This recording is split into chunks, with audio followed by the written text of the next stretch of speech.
Chers téléspectateurs, vous êtes de retour sur le plateau d'Africa 24 en direct de Djibouti. Soyez les bienvenus pour ceux qui nous rejoignent. Un invité nous a également rejoint sur ce plateau. Il s'agit d'Abdoul Kader Oumed. Vous représentez le candidat Ismaïl Omar Guelleh. Bienvenue. Merci. Nous sommes toujours en compagnie d'Ismaïl Ali Oumed, représentant du candidat Mohamed Daoud Chehem. Compagnie également d'Ismaël Ahmed Assoui qui représente le candidat Omar El Mikeire et d'Omar Mohamed Zora qui représente le candidat Jama Abdourahmane Andolé. Il est question dans cette partie de formation professionnelle après le système éducatif. La formation professionnelle a été rattachée depuis 2011, il me semble, 2012 au ministère de l'Éducation nationale. Qu'est-ce que ça a apporté de plus? Qu'est-ce que ça a fait avancer en termes d'accès pour les jeunes à la formation professionnelle dans le pays? Il faut d'abord souligner que l'enseignement technique déjà existait au niveau du ministère de l'Éducation nationale et c'était un peu une branche qui manquait à ce ministère, qui est un ministère très important, puisqu'on parle de formation, même que ce soit formation en éducation générale ou enseignement général ou en formation technique ou professionnelle. Donc c'était un peu pour compléter ce ministère qui était un grand ministère du pays. Et est-ce que vous avez perçu, Monsieur Ismaël, les effets, parce qu'il y a une stratégie qui a été mise en place pour dynamiser la formation professionnelle à Djibouti. Est-ce que vous en avez perçu les effets, étant donné qu'on a constaté, et même sur ce plateau avec d'autres invités, que le taux de chômage était élevé à Djibouti et qu'il fallait le résorber à travers justement ces formations professionnelles? Je dirais que la formation professionnelle, surtout, parce que moi, si je parle des régions, parce que j'ai fait toute ma carrière presque dans les régions, comme enseignant, comme gestionnaire et comme tout. Et nous, nos enfants, beaucoup plus, surtout quand ils rentrent à l'université, tous ceux qui sont présélectionnés, ils auront toujours cette sorte d'université où on nous donne plus la littérature et les droits. C'est-à-dire que maintenant, c'est tellement... Moi, je dirais que ça sort des chômeurs, ou quoi, je vais dire, pour ne pas dire des ignares. Hein? C'est-à-dire que dans cette formation de cette grande lycée qui a vraiment été construite, nous, c'est avec tout ce qui nous attend comme progrès dans les régions. Donc, vous voulez dire que les formations continues, classiques, mais nous, on profite de ce qu'on... Voilà, on ne profite pas beaucoup des métiers d'avenir. C'est-à-dire que nos enfants en profitent. Donc, ils ne sont pas orientés vers des secteurs professionnels pour leur formation. Même s'ils ont cette bac, ils ont un bac ES, un bac STG et tout ça. Et dès les premières années, tu vois l'enfant qui a la littérature et les droits. C'est une autre forme d'objectif. Monsieur Ismaël, votre avis sur la question? Il y a des écoles professionnelles, des écoles techniques à Djibouti. Est-ce qu'on n'oriente pas assez les élèves vers ces filiales? En fait, il y a le lycée, le LIC, en fait, le lycée professionnel. Mais je pense que c'est jusqu'au bac pro, jusqu'au bac professionnel. Au-delà, il n'y en a pas. Mais il y a aussi les élèves de l'université qui... et parallèlement, l'éducation nationale a commencé ces derniers temps à dire, c'est ce que j'ai entendu à la télévision, parce que le terrain, ce que j'ai vérifié sur le terrain, c'est autre chose, à dire à travers la télévision qui vont former des jeunes pour le permis de conduire et d'autres petits projets de ce type-là pour qu'ils puissent avoir immédiatement un boulot sur le marché, en fait. Est-ce qu'ils vont avoir un job? Est-ce qu'ils vont profiter de la formation? Ça, c'est à vérifier. Il y a 8000 élèves à l'université de Djibouti. Les élèves qui ont validé leur licence sont en train de souffrir maintenant. Ils viennent presque 1 ou 2 fois par semaine à la place publique pour manifester et demander de l'emploi. Et ils sont constamment réprimés, en fait, et mis en prison. Déjà, il y avait ce problème. Il y a un problème de débouché, en fait. Et j'ai rencontré hier un jeune qui est venu me voir, qui fait partie des personnes qui ont bénéficié d'une formation qui a été faite en collaboration avec l'Éducation nationale, en collaboration avec l'armée djiboutienne. Ça a duré 5 mois la formation, il a dit, et aucun des Djiboutiens qui avaient profité de cette formation n'ont eu un débouché par la suite. En gros, comment ça se résume? Ça se résume, l'éducation nationale fait un tapage médiatique extrêmement fort à la télévision pour dire formation professionnelle, etc., etc. Et à la fin, nul, ça reste rien du tout. ils ont la formation, ils restent à la maison. Et avant eux, il y avait déjà les élèves de l'université qui, avec leur diplôme, ne cessaient de réclamer du travail et n'en avaient pas. Donc, c'est un truc qui ne débouche sur rien du tout. C'est du nul.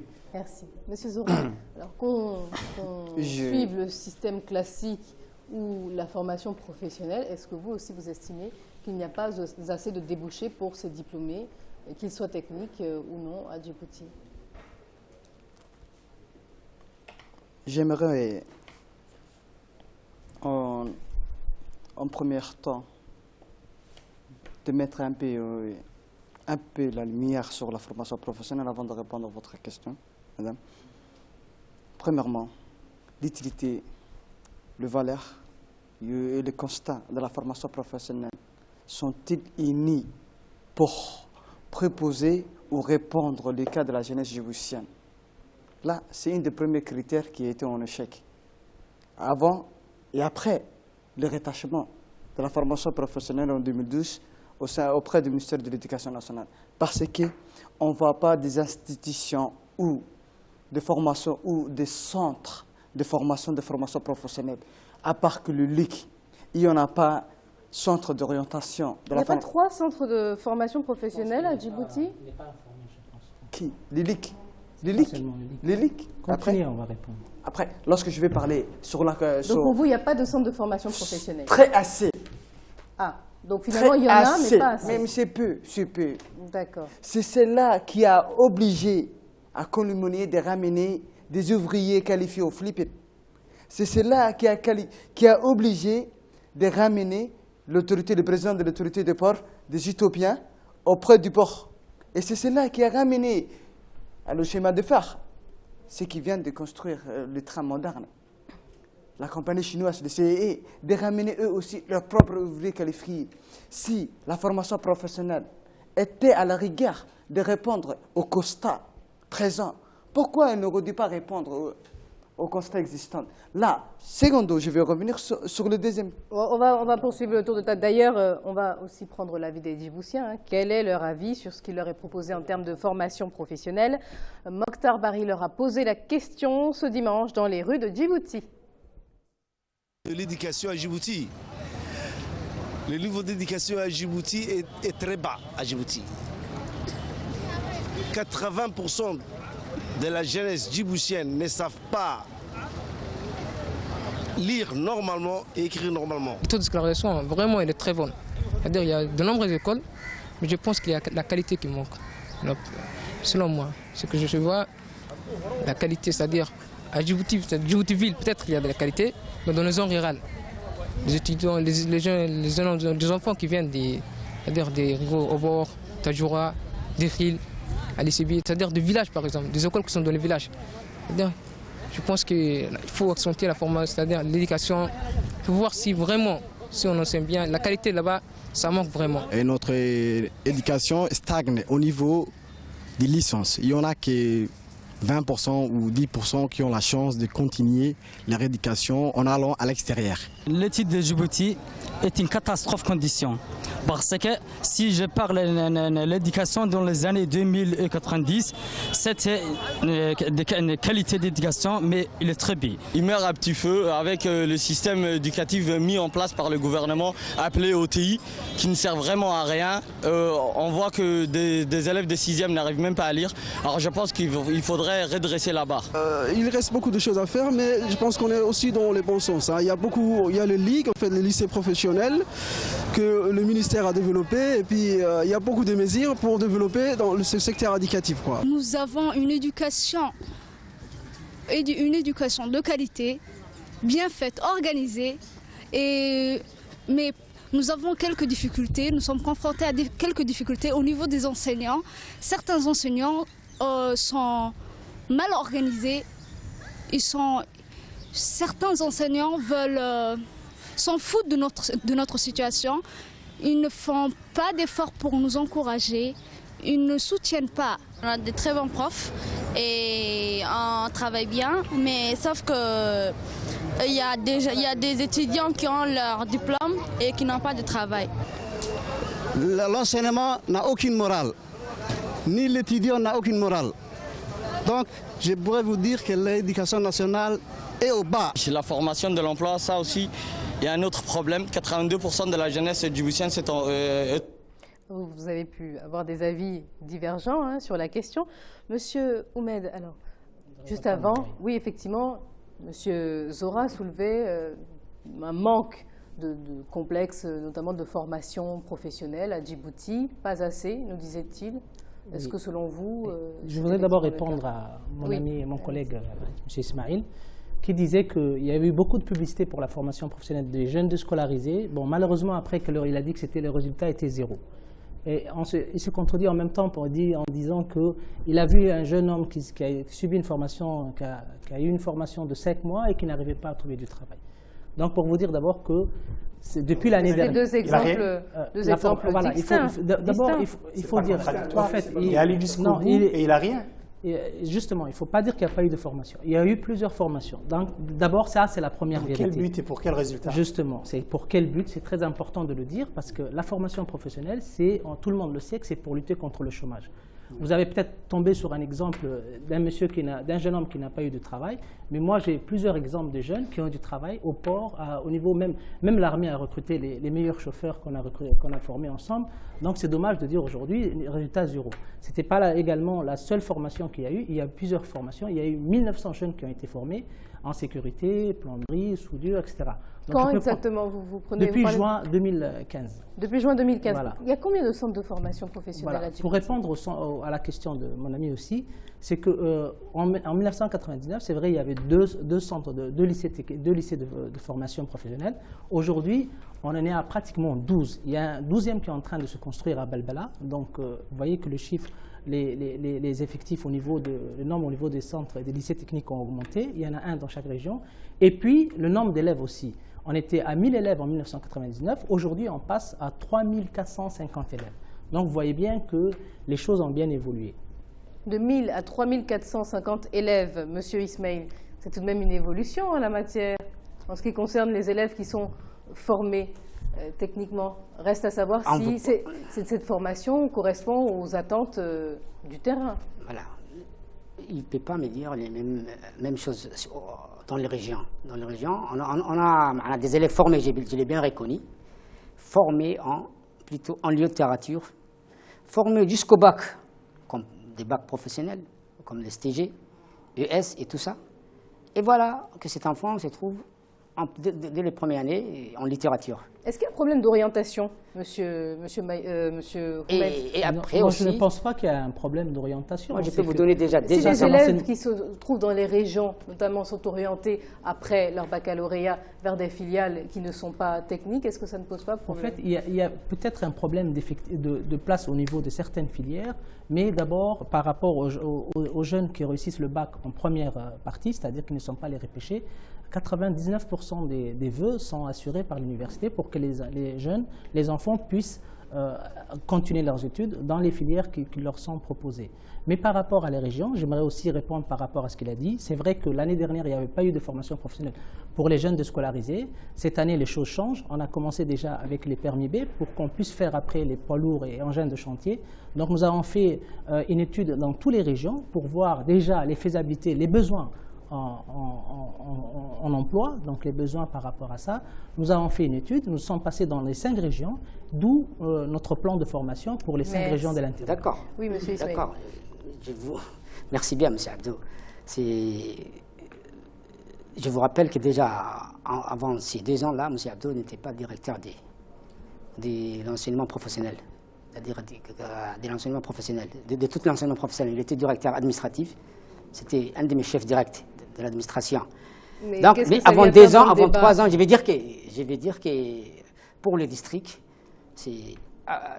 nous avons même, il y a eu en 19 décembre 2014, déjà, il y a eu une sorte d'état, on a réuni tous les jeunes comme vision 2035. Hein, c'est toute une politique d'IOG, oui. Et surtout de monsieur le ministre Ilyas Dawale. Et nous, qu'est-ce qu'on a tout simplement proposé avec les jeunes des régions proposées? Donnez-nous une vision 2020. 5 ans, monsieur le ministre, on leur a dit. 5 ans va nous suffire si vous nous satisfaisez en 2035, c'est encore plus large, non? 2015, 2035, ça fait 20 ans. 20 ans, on veut bien croire, mais donnez-nous plus de confiance pour 5 ans.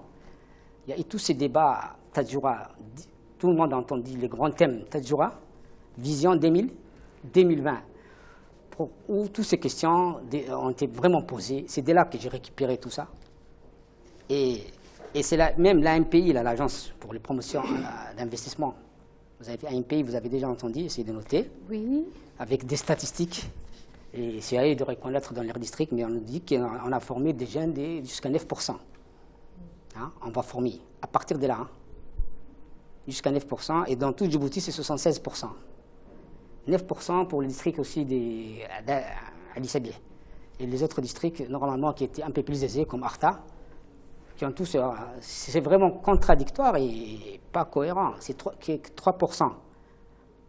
Pour les districts d'Arta, là où il y a toutes ces grandes écoles d'hôtellerie et tout ça. Mais nous, on n'a rien vu de tout ça sur le terrain comme c'est. Nos enfants deviennent de plus en plus, alors qu'on a tous ces gros projets de 2020 qui nous attendent. Entre 2010 et 2015, nos enfants n'ont pas pu profiter de cette construction, de toutes ces constructions des ports et tout ça.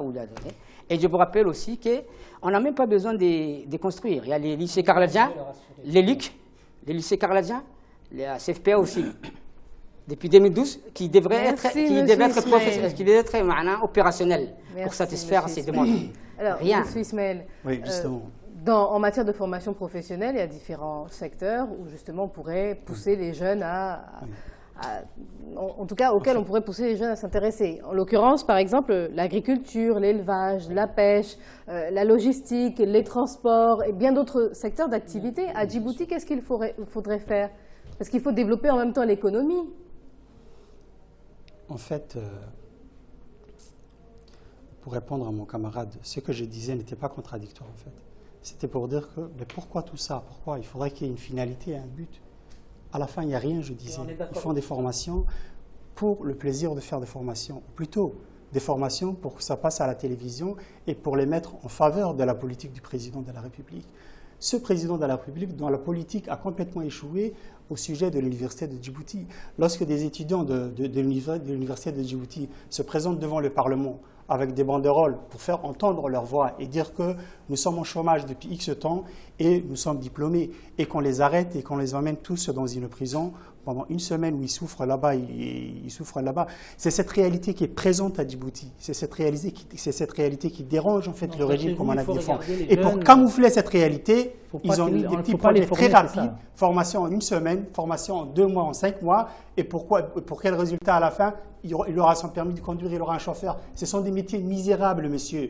Des métiers de haut niveau qui correspondent à la valeur de nos citoyens qui ont été formés, qui ont une licence et une maîtrise. Il n'y a rien du tout. Et pour cacher ça, vous avez fait beaucoup de publicité à la télévision pour qu'à la fin, même avec ça, vous n'avez pas réussi. Parce que ces gens-là, ils se plaignent, ils ont une formation rapide, chauffeur, et ils n'ont même pas un métier de chauffeur, ils n'ont rien du tout. Mais donc dites-nous quel type de formation on pourrait proposer, parce que c'était ça la question à la base.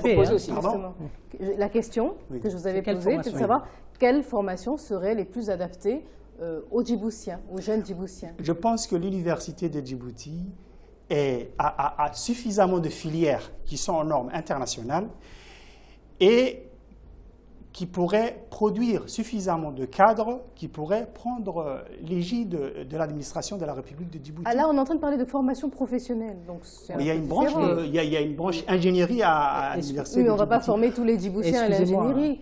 Là, on parle de formation professionnelle en l'occurrence. Est-ce que vous avez des idées? Je vais conclure sur un seul mot. Pour dire que tout ça, ce n'est que de la publicité, ce n'est que pour l'éloge du président de la République et c'est que de la politique politicienne. Pas plus tard qu'aujourd'hui, j'ai rendu visite à une petite localité du district d'Arta. C'est une localité qui s'appelle Damerjo.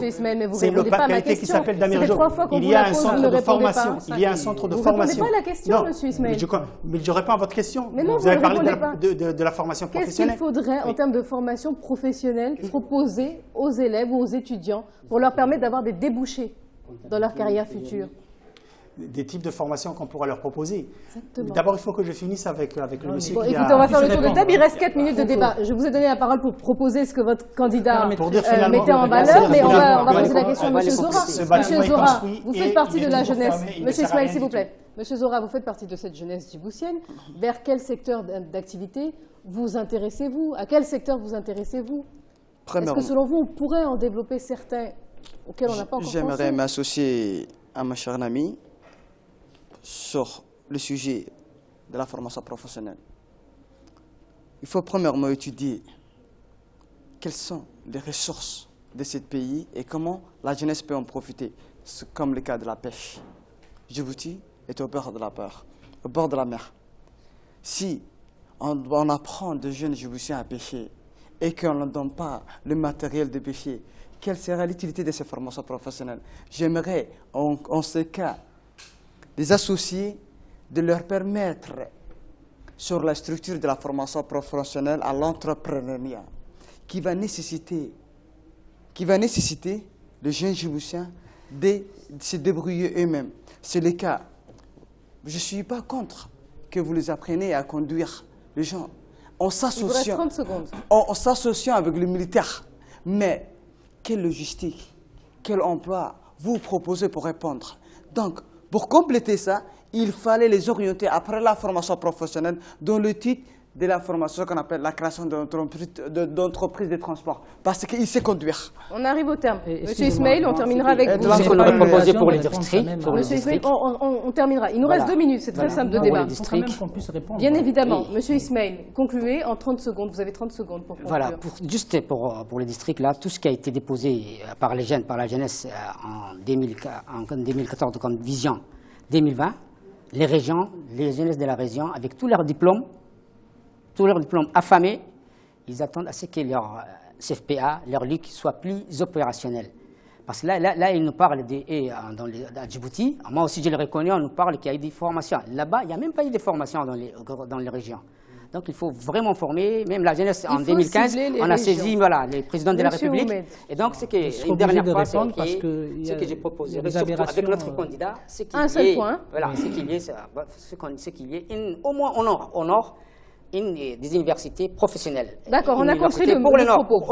Au nord, très bien, merci. Monsieur des écoles de pêche et tout ça. Pour dire qu'on ne forme pas pour former, il y a des études qui ont été faites pour faire des formations professionnelles. Je prends l'exemple des chauffeurs. On a besoin pour le corridor djibouto-éthiopien 600 chauffeurs. On en est à peu près à 120 chauffeurs formés.